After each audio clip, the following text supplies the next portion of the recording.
end is almost coming into sight, and you're running out of time. Your decision on a dime has you gliding through the sky. You're praying that you fly on. Didn't go as planned, but you're knowing where to land, so you stick it out your hand while you hear that you're in. Fans, commentators in the stands going in a freaking trance when you're Rise to the pylon. Hello. I am back again with another edition of the Pylon Podcast. I'm your host, Milton Motherfrickin' Woolley, and I'm back and I'm black. That was so unnecessary. You know what else is unnecessary? John Harbaugh and his idiotic fourth down calls. That's what's unnecessary. It's costing us games, Harbaugh. Mark Trestman was definitely a problem, but you are too. You have one of the best kickers in the league that you paid in the offseason, by the way. You have an offense that consistently freezes up upon entering the red zone, and your team always plays a close game. That's the kicker right there. Yet you opt out of 3 points. In the past 2 games when it's come down to the final drive, if you would have just taken the points earlier in the game, we're not driving for a touchdown. We're driving for a field goal to tie it so we can live to fight another quarter and win in overtime. Your offense lacks killer instinct, yet you consistently put them in position to have to score a touchdown on the final drive of the game. Please. I'm not even mad at the defense, honestly. What did you expect? Our top 2 corners go down, and the most talented receiver in the game took advantage. I'm not even salty about that.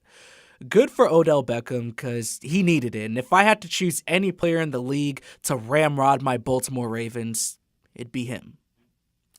But back to John Harbaugh. As a Ravens fan, I'm not used to mediocrity.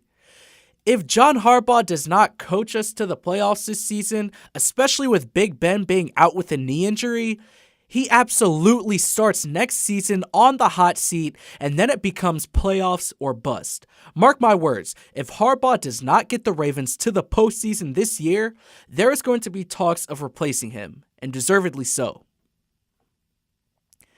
Eddie Lacy being out with an ankle injury is a big blow to a Packers offense that is desperate for answers.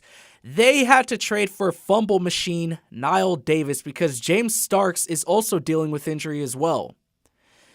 Now, it's not time to panic per se because, at the end of the day, they are 3-2. Let's not act like it's beyond the realm of possibility for the Minnesota Vikings to drop 2 games and suddenly Green Bay is back in the conversation. Look at the Eagles. But Mike McCarthy needs to come up with a plan. He needs to pull Aaron Rodgers aside and let him know, hey, you can't get too cute with your footwork anymore. Receivers aren't as open as they used to be, so we need every part of your mechanics to be on point. Get that touch back. He also needs to find out how he's going to deal with his receivers not getting open. Jordy Nelson isn't as explosive as he once was, as I pointed out in my last video. Randall Cobb was hyped coming out of college, but he hasn't been the game changer that we envisioned him to be. And Davante Adams, you got to catch the football. Because before, Green Bay's offense was slant, cross, cross. Then they hit you over the top of your head with the big play. They're not getting that big play anymore. What should they do? Well, at first, my thinking was stop feeding Eddie Lacy Twinkies and start feeding him the rock more. But he's injured now, so I don't know. Not my problem. I'm not a coach. Dak Prescott is amazing. As a person. I'm reading right now, he passed up on an endorsement deal to spend time with old Grandma Prescott. He could do no wrong. I definitely let Prescott date my girlfriend. What a guy. I'm seeing a changing of guard in these Dallas Cowboys. Gone are the boneheaded, self-inflicted wounds that have plagued them for years, and in is the focus group that isn't much of a laughingstock anymore. Wow. They should still start Roma, though. NFL ratings are down this year for a number of reasons. The crappy quality of the Thursday night games. One's going on right now, actually. I'm not watching it. The lack of star power. and oversaturation. However, 29% of that blame also goes to Colin Kaepernick. This whole kneeling during the anthem thing is touchy, but it's about to go to much touchier levels that not even Donald Trump would dare to go to. I know Roger Goodell is thinking it. Don't do it, Roger.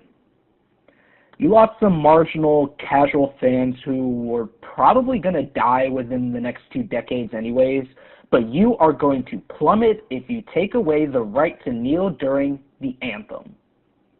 Don't do it, man. Because, see, that causes a ripple effect. You lose your black audience. Then you lose some black players, you know, the guys that the fans tune in to actually see. They'll start sitting out games too. Don't do it.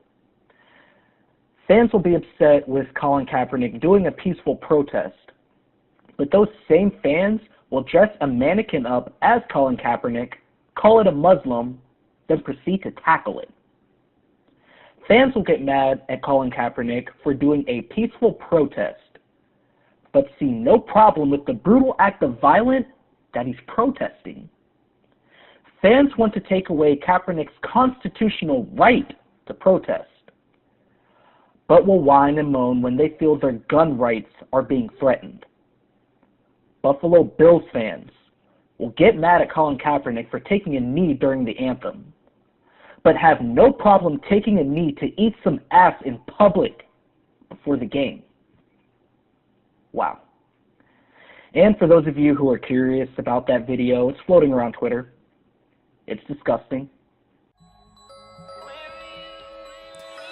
That's it for today. Hope you guys enjoyed.